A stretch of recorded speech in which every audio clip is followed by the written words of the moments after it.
As we are now almost through with the 2022 season, with this season's winners gearing up to solidify their grasp of this year's title at Singapore next weekend, it is safe to say that Red Bull has been the best at adapting to these new regulations. But yet again, F1 isn't without any controversies, because as much as Max Verstappen has dominated with the RB18, his teammate Sergio Perez hasn't had much of the same success as of late, considering he was a real threat to the champion back in Barcelona. So what did happen to Sergio all of a sudden? And will Max be able to beat Sebastian Vettel and Michael Schumacher's record this season too? And is the team confident that this will be the start of an era of domination for the Milton Keynes team? Well, let's talk about it then. But before we do, consider subscribing to the channel so you don't miss out on our latest uploads.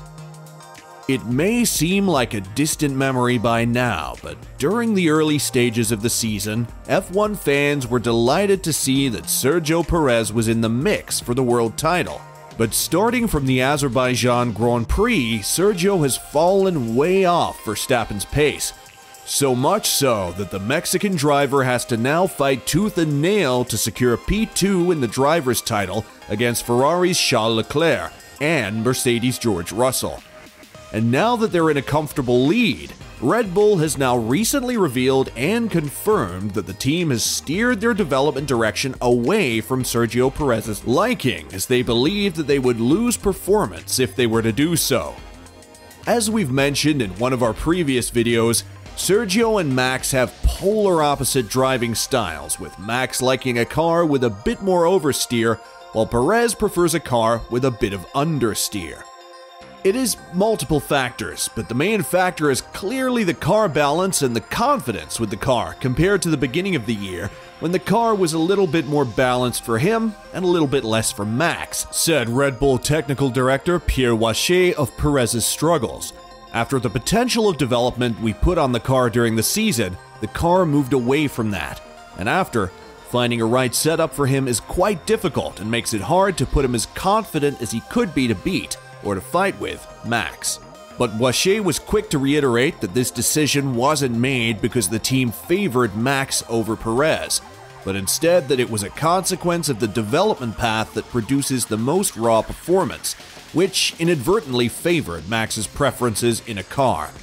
And while the team has been working on finding a setup that works to Perez's liking, Wache would say that the adjustment would come at a cost. It's difficult when you try to develop the car, theoretically, for the performance and after you're stuck in terms of set tools to rebalance the car, said Wache. Then it means that you will have to go down a little bit on performance to achieve the right counterbalance, the desired one. I would say normally you will lose a bit of performance to make it better. That doesn't mean it's a lot, but it is this type of direction. With a development path that is geared to his liking, Max now has the right tools at his disposal to solidify and win his second world title next weekend in Singapore. All Max would have to do is win the race and have Ferrari's Charles Leclerc finish 9th or lower, with his teammate finishing 4th or lower without winning the fastest lap. While Ferrari does have the pace to match Red Bull, it is their strategy and pit stop execution that could have them fall way back on the timesheets. But if Max wins the race and the fastest lap, Charles would only have to finish 8th or lower for Max to solidify his title win. While securing his title win in Singapore would be the ideal solution, should the aforementioned permutations not happen, Max will undoubtedly wrap up the Drivers' Championship at Suzuka, as he will need much fewer points compared to Singapore to win the title there. Not only is Max on pace to secure the title at the very most at Suzuka, the Dutch driver is also on pace to match both Sebastian Vettel's and Michael Schumacher's record of winning 13 races in a season. And by the looks of it, Max has enough races left to actually beat this long-standing record. Red Bull's head of driver development, Helmut Marko, would say that the team will do its best to get Max over the hump and get him to 14 wins this season. Max is now at 11 victories, and there are still 6 races to go, said Helmut. 13 is the record, and it would be nice if we could raise that to 14. Excluding their early season DNFs, Red Bull has been unchallenged all season long, which leads to Sky Sports F1 News team asking Red Bull's team boss, Christian Horner, whether or not he believes that this will be the start of Red Bull's dominance over F1.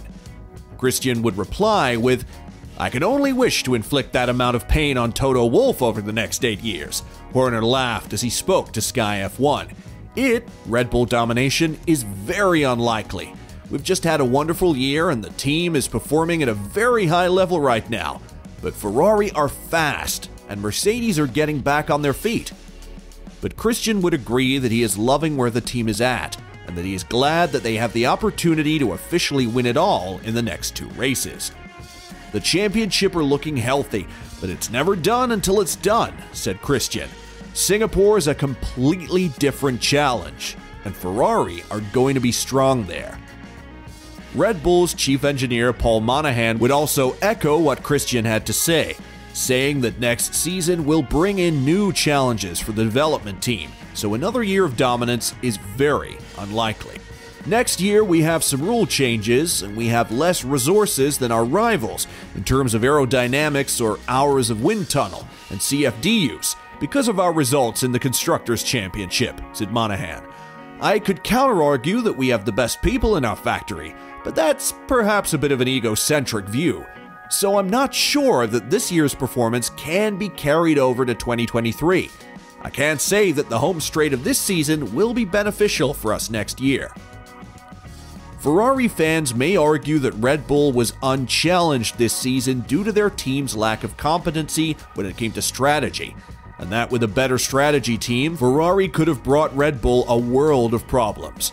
While Mercedes fans would argue that their team took a risk that didn't pay off with their concept design, and that with a more conventional and predictable design, they will be back competing at the front again. Monahan would stress that these factors are what will make it hard for the team to repeat this type of dominance next season. "We have to move at least at the pace of our rivals. We have to manage the rule changes for floor edge height well as the change in stiffness, trying to lose less than our rivals or at least the same amount.